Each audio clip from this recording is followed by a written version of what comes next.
Hi, I'm Gabriel. This is Black Force Comics Weekly Review, episode 38/48. We're brought to you today by Skaldic Media and beat by Raisin K the Raisin Man. You should be part of his army, the Raisin Man Army. Check it out on YouTube. Alright, so we're going to talk about comics that came out last... First off, have you missed me? I've missed y'all. I've missed you as much as Han Solo regrets getting on that bridge with his son. So, we're going to talk about last week's comics as well as the comics coming out this week, and then some news that's happening, such as the game, Olympics in Rio. Woo! Party! Alright, so let's get started with last week's comic. So, with the new DC Rebirth, you got issues coming out every other week, such as Batman number 3 came out 2 weeks ago, and at the very end we saw Dr. Hugo Strange with the pirate, the Psycho Pirate, kind of alluding that he controls Gotham. He controls the guy Gotham. What's his name? Hank. Alright, so the Psycho Pirate and Dr. Hugo Strange, has control of Hank. Out of the Gotham, you have Claire and Hank. Hank is the guy, of course, Claire is a female. So what we have is at the very end of issue number 3, they are seen with him, and he's telling them they have control, and they blow up this building, all this craziness happens.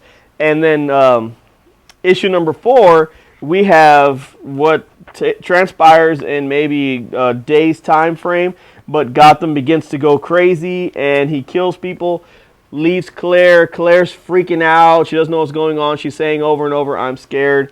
I'm very, very scared," something that the Psycho Pirate was saying at the end of issue number 3. So I think he was just putting that into her mind. So what happens is Gotham, Hank, believes he can save the world by doing crazy stuff. So he's really starting to go crazy, and Batman just tries to help him, convince him, it's the Psycho Pirate, he's trying to control you. And he ends up fighting Batman, and yeah, it's a serious fight, and that's kind of what happens. He kills a gentleman in front of Batman, so Batman's like, "We got to stop you. This ain't cool." So that's Batman issue number 4. These Rebirth issues, I've said in the past, they've been kind of hit or miss, but I'm really enjoying this. It's really been a good series. It's really starting to pick up. If they started off slow, try them again. You might like them now. They're starting to pick up, like I said. All right, next up, Minecraft Homes and the Apocalypse Handbook. And can you read that up there? That says Kareem Abdul-Jabbar. Yes, that's Kareem Abdul-Jabbar. The 20'10" basketball player, that guy, is making a comic book. And it's pretty decent. It ain't bad at all. So it's a story, if you're familiar with any of the Sherlock Holmes lore at all, Minecraft is Sherlock's older brother.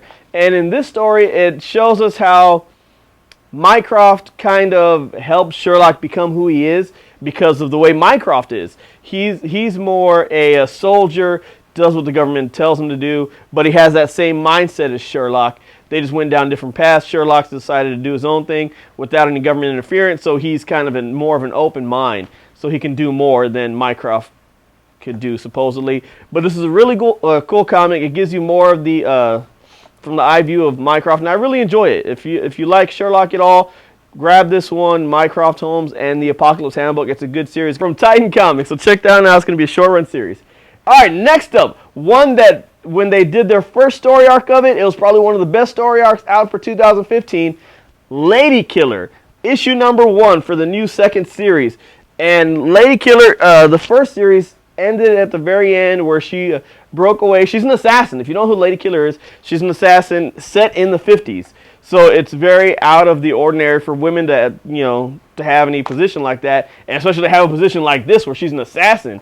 So she's really good at her job. She ends up getting away from the company she's working for. She's trying to start her own assassin company here, and yeah, that's all it is. And it's her going through what do I do to start up this company, her killing people. It's pretty amazing. Check it out. There's a lot of cool stuff, a lot of history stuff in there. I've really enjoyed this series. I've enjoyed this first issue, so check that one out. All right, moving on to our kids comic for this week, Ghostbusters International number 7 from IDW. If you've been following along with the Ghostbusters International series, they are exactly that. They are the Ghostbusters on an international scale. It's still the same 4 original Ghostbusters, Venkman, Spangler, Winston, and or Zedmore, and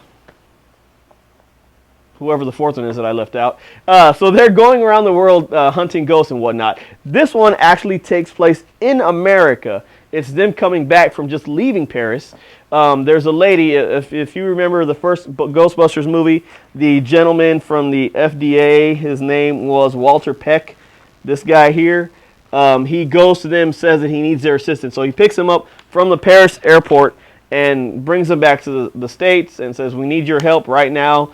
There's an old lady that's a family friend of his, and they bring the Ghostbusters to her, and she tells them, look, I've been around for a long time. I'm ready to rest. There's a banshee that has a curse on me. I need you to go stop that banshee so that I may lay down eternally. So they say, okay, we'll help you, I guess, because Walter Peck's really like, you're going to help her because I said so, and he grabs one of the proton packs, puts it on, and he's ready to rock. And so the banshee comes, and they're like, okay, well, banshees, they don't act on their own. They have kind of a smaller god that tells them what to do. So Peter Venkman and their receptionist lady, they put on their proton packs, and they go to find the smaller god that controls the banshees, and they find her, and they're saying, hey, look, you have this lady that you got a curse on her. And she's like, oh, yeah, I remember. That was about 500 years ago. And like, she's been around that long. She's like, yeah, she's kind of old. And so they say, well, can you let go of the curse? And the banshee god likes Venkman, so she's like, okay, I'll let it go if you promise to do me a favor later. And he's like, okay, done. And so they let her go. She passes on. Walter Peck's there sitting by her side, and it's pretty emotional for a kid's comic, but it's a good story. At the very end, there's another gentleman that comes that Egon is back in a research lab, and he's doing some stuff, and a guy comes, and he's kind of an immortal, I guess, as well, and he makes Egon disappear into nothing. And so it's a big deal, so we're going to find out what happens in issue number 8. So that's Ghostbusters International, issue number 7. All right, so that was last week's comics. Let's talk about what's coming out this week. So coming up this week, we have a good number of comics, just as we did last week and the week before, which we didn't have a video on, and I do deeply apologize for that. Go pick up Carnage, Outcast, Beauty, Suiciders, Kings of LA, Future Quest, which has been good, 4001 number 3. So go pick up some stuff from the week before last. All right, so let's get started with this week's comics. There's a whole bunch to go through as well. Archer and Armstrong issue number 6, which issue number 5 is already at second print, so that was a good issue. Accused, which is another expansion of the Civil War storyline. Issue number 1 is coming out of that one. All New, All Different Avengers number 13. All New X-Men number 12. And then here's the really cool one that's coming out. All-Star Batman issue number 1. So this one's going to be written by Scott Snyder, and the artwork's going to be by John Romito Jr. So it's going to be a really cool series. This one's supposed to be Batman taking Harvey Dent across the country. It's kind of be like a Mad Max going through the wasteland type of deal. So that's the way it was pitched, so we'll see what it's like. Amazing Spider-Man issue number 16. We're getting close to starting up the new Spider-Man story arc, Dead No More, which we're going to see the return of a whole bunch of characters. Uncle Ben, Gwen Stacy, a whole bunch of people that have been dead for a while. The Vulture, Kraven, a whole bunch of dead people are going to come back. So it's going to be interesting to see that. Black Panther issue number 5 is coming out. Deathstroke Rebirth is starting up with issue number 1 coming out. Empress issue number 5, which Empress has been a really amazing series. If you haven't had a chance to check that one out, if you're not big on the whole superhero thing, then check out Empress. If you like Guardians of the Galaxy, check out Empress. Flintstones issue number 2 is coming out. Now, if you read issue 1, I know you automatically fell in love with it once you read it. It was a great story. It was a good rendition of the original characters that we knew and loved into today's times, more applicable to us as adults. New Superman issue number 2. That's all I'm going to say about that one. Also, another cool one that's coming up, Sons of Anarchy Redwood. This is going to be a new short-run series based on the Sons of Anarchy storyline. It's going to tie into it somehow. I can't tell you exactly how. I don't remember what the story said, what the summary said on that. But that one's going to be coming up. Vampirella Volume 3 issue number 6 is coming up, which Vampirilla's been great. Superwoman issue number 1 is coming out. So that's going to show this world, Earth 616, Lois Lane, and as well as Lana Lane received Superman's powers when he died. He died and shot lightning out from him, and it hit Lana Lane and it hit Lois Lane. So they're going to get powers from Superman. And then finally, Wonder Woman #4 is coming out. Of course, there's a whole bunch more that are coming out next week as well. Just want to hit on some key ones that you might really like and enjoy. So check those out. All right, so let's get started with the news. All right, so there's a few things that we want to hit up, let you know. Of course, the Olympic Games in Rio right now is going on. Go Team World, you know, wish everyone the best. So yeah, there's that. And so let's get on to some other news. Season 7 for The Walking Dead, they released some quick trailers. And one of them, not for sure, but it looked like the Whisperers were walking around with the dead. If you're familiar with the comic book, the Whisperers are people who wear the skin of the zombies like they were a zombie and walk around with the zombies whispering to each other. That's how they got the moniker, the Whisperers. So it's a really cool people. They have the alpha. They have the current storyline that's going on in the Walking Dead comic right now is based upon the Whisperers. So if you're not familiar with that, check it out.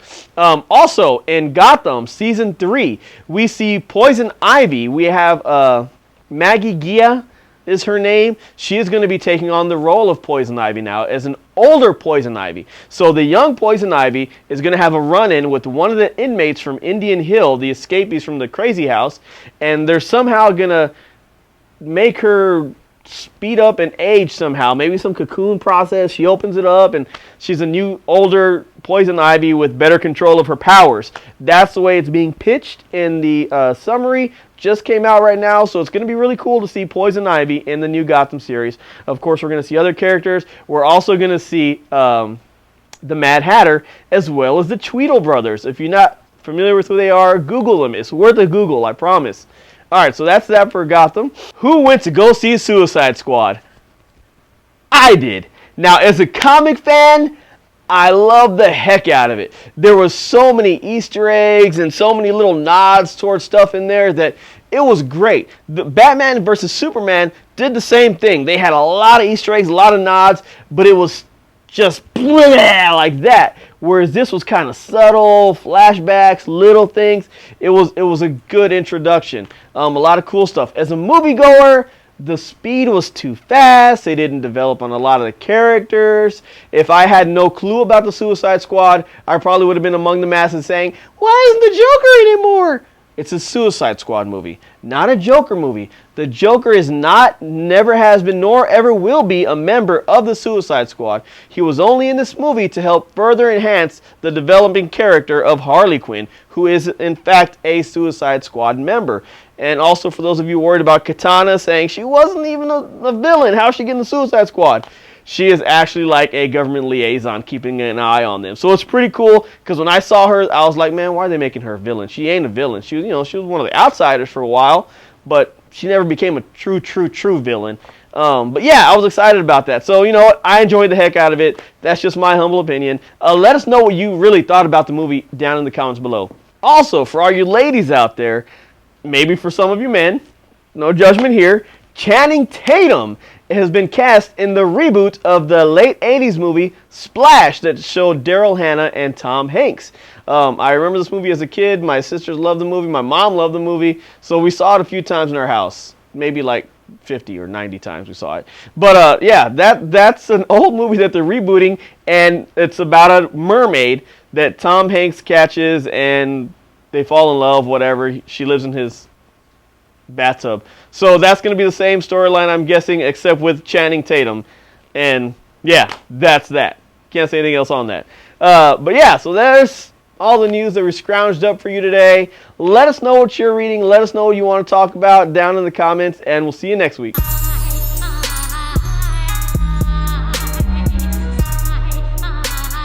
Hello, America. I come to you today with a message. A message of, well, really nothing important. Forget it. Something, and I touch myself. I can't remember the words to that song. Are you ready?